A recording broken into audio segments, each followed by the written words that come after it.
जिंदाबाद, इनकलाब जिंदाबाद, इनकलाब जिंदाबाद, इनकलाब जिंदाबाद, साहब मुर्दाबाद, मुर्दाबाद, एसी साहब मुर्दाबाद, हमारी नौकरी वापस करो, हमारी नौकरी वापस करो, संविदा कर्मचारी की नौकरी वापस करो, संविदा कर्मचारी नौकरी वापस करो, एसी साहब मुर्दाबाद, एसी साहब मुर्दाबाद, आंखें खोलो। एसी साहब।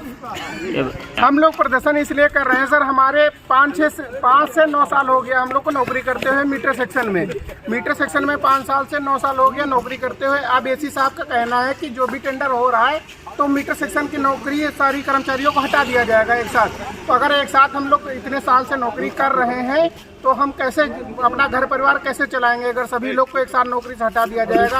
35 से 36 लोग हम नौकरी कर रहे हैं, इस समय हम लोग कहाँ जाएंगे। हम 9 साल से नौकरी कर रहे हैं और डिस्ट्रीब्यूशन उनका कहना है कि डिस्ट्रीब्यूशन में भी लोग कम होंगे। अगर डिस्ट्रीब्यूशन में ट्रांसफर कर दिया जाए, नौकरी से हटाया मत जाए, हम लोग को नौकरी रख दिया जाए ताकि सब प्राइवेट कर्मचारी कहाँ जाएंगे। इतने साल से हम लोग नौकरी कर रहे हैं, हमारे छोटे छोटे बच्चे हैं, पढ़ाई कर रहे हैं, कुछ भी कर रहे हैं, मतलब सब चीज़ हो रही है। समस्या का सामना करना पड़ रहा है। हमारे यहाँ एक कर्मचारी थे, वो ऑन ड्यूटी मृतक हो गए, एक्सपायर हो गए थे।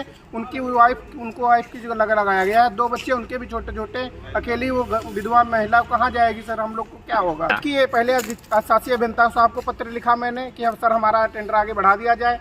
उसके बाद एसी साहब को दिया गया है कि एसी साहब की सर हमारा टेंडर बढ़ाया जाए। तो फिर चीफ साहब को भी दिया गया। एसी साहब ने माना कर दिया साहब कि आगे टेंडर नहीं बढ़ेगा जो भी है। और चीफ साहब ने लेटर बना के दिया है कि आगे हम लोग को जो भी है हम आपकी मदद करेंगे पूरी से पूरी। अगर हो सकेगा तो हम जो भी होगा हम अपने पेन से करेंगे। ये चीफ साहब ने लेटर भी बना दिया है कि 2 महीने से हम लोग को तीसरा महीना चल रहा है कि सैलरी नहीं मिली है। तीसरा महीना हो गया है। हमारा घर परिवार कैसे चल रहा है वो लोग हम ही लोग जान सकते हैं कि कैसी समस्याओं का सामना करना पड़ रहा है। चीफ साहब ने लिखा है कि उनकी सैलरी दी जाए और आगे टेंडर निर्धारित किया जाए, मतलब आगे बढ़ा दिया जाए ताकि हम लोग रेगुलर काम कर सकें। मुलाकात नहीं हो पाई। 2 दिन पहले मुलाकात हुई थी। एसी साहब ने साफ मना कर दिया था कि सारे मीटर सेक्शन में कोई भी कर्मचारी नहीं रखा जाएगा। इसलिए क्योंकि हम लोग को काफ़ी दूर कर जाना पड़ता है, कम से कम 70 से 80 किलोमीटर दूरी है रेंज की। हमारे यहाँ सरकारी कर्मचारी जो भी हैं 2 ही 4 हैं, ठीक उनका काम पेंडिंग हो रहा है। जैसा कि हमारे जेई साहब ने भी लिखित में दिया है कि हमारे यहाँ कर्मचारियों की आवश्यकता है कि मतलब कंप्लेंट चेक मीटर एप्लीकेशन वगैरह काफ़ी पेंडिंग है, तो उसको हम लोग को आगे बढ़ा दिया जाए, हम लोग अपना कार्य कर सकें। सब लोग हम लोग उपकेंद्र फेज 2 इन लोग मीटर सेक्शन है, बाकी मोहलालगंज में सब डिवीज़न है और दोबारा एक मलिहाबाद में है और नादरगंज में। तीनों सब डिवीज़न में 36 लड़के कर्मचारी स्थगित हैं। यहाँ पर पूरा सर्किल के 89 सर्किल के अनुसार हम लोग 36 कर्मचारी हैं। हर जगह 9-10 लड़के काम कर रहे हैं हर डिवीज़न में, और हर डिवीज़न में 7 से 8 पावर हाउस आते हैं। अंतर्गत 8 पावर हाउस के अंतर्गत सिर्फ 9 से 10 लड़के हैं हर डिवीज़न में, वही सब लोग सारे काम करते हैं। हमारी की जगह पे मीटर सेक्शन में हमें रखा गया था ये कहकर कि हाँ तुम्हारे बच्चों का पालन पोषण हो जाएगा इससे, और अब हटाया जा रहा है, कहा जा रहा है कि टेंडर खत्म हो गया। हमारे 2 छोटे छोटे बच्चे हैं, हम कहाँ जाएंगे, हमें नौकरी चाहिए। 2 महीने मिली है, 2 महीने की फीस भी जमा की स्कूल से, और बच्चे हमारे स्कूल से निकाले जा रहे हैं। बताइए कहाँ जाएंगे। 2 महीने से सैलरी नहीं है, तीसरा महीना ये चल रहा है।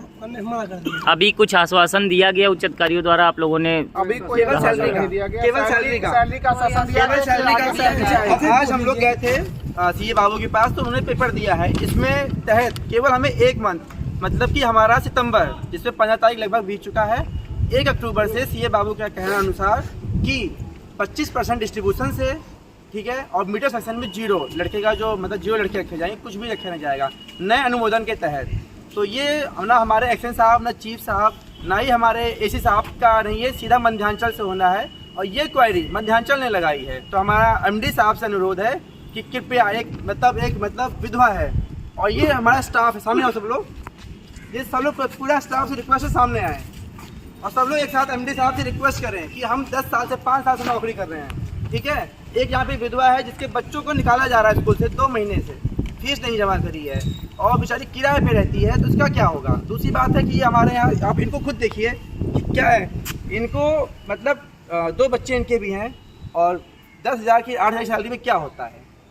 ये भैया भी 5-6 साल से काम कर रहे हैं, ये सब 7-8 साल से हम लोग इसमें काम और कर रहे हैं, हमारे पूरी बुजुर्ग ईमानदारी से जो सेवा है दे रहे हैं। पशुपतिनाथ दुबे हैं, वो भी 8 साल से काम कर रहे हैं बेचारे, वो भी गाँव गए हुए हैं, थोड़ा उनके किराए पे रहते हैं। मकान का किराया ज़्यादा होने के कारण अपने घर गए हैं, जो समझ लीजिए कि किराया लेने के लिए, ये कंडीशन है हम लोगों की। और मध्यांचल में एमडी साहब कह रहे हैं कि क्वाई लगा के हम 100 लड़कों को निकाल रहे हैं। तो एमडी साहब से रिक्वेस्ट है कि कृपया देखिए जहाँ कि सरकार आपके रोजगार पीछे देने कितने की लोग बात हैं। करती, वही अधिकारी हम लोग से रोजगार आपके छीन पेन रहे हैं। में आपके पेन में ताकत है, मानते हैं, पर हमारी ताकत भी देखिए कि क्या होगा हम लोगों का। बेरोजगारी कर रहे हैं और हमारे सीएम कहते हैं कि हमने रोजगार दिया है, तो क्यों रोजगार छीन रहे हैं।